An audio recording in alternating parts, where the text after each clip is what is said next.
proposed by a socialist in the 19th century, a man named Bellamy, and his thinking, his impetus, what he was driving for, I think his motive was certainly idolatrous.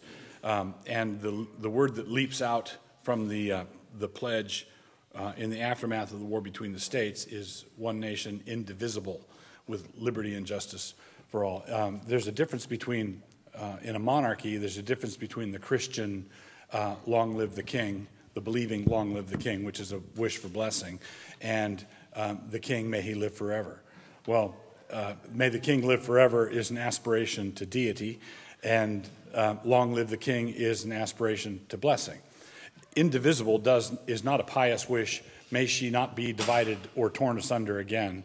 That it's more, indivisible means incapable of division, which is an attribute of deity.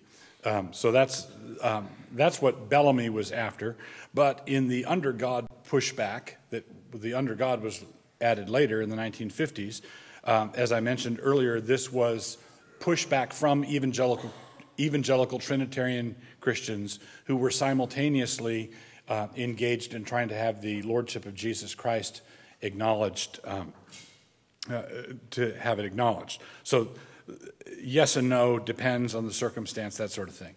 Now, oftentimes, if you were to go, let's say your kids were in Vacation Bible School, and the nearest one, the one in your area was run by a fundamentalist church. It was a great VBS program, and the kids had a grand time and everything.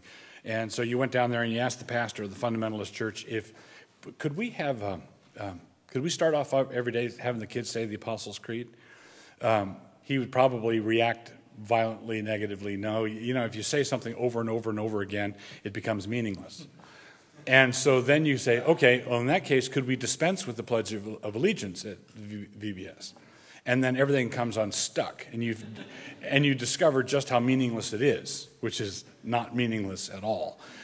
So there's a liturgical repetition in the Pledge of Allegiance that is very potent, is very powerful, and if you want to measure how idolatrous it is or is not, if you drop out indivisible and you are understanding God in Christ in the under God part, I don't think there's anything essentially idolatrous, but the way it's practiced is commonly idolatrous. So suppose there were a Christian school somewhere, and it's a slow news week, and at the Christian school somewhere they kick off the basketball game, like they start the basketball game off by everybody saying the pledge, but this Christian school says one nation under Christ, and there are cameras there, and there's some video footage.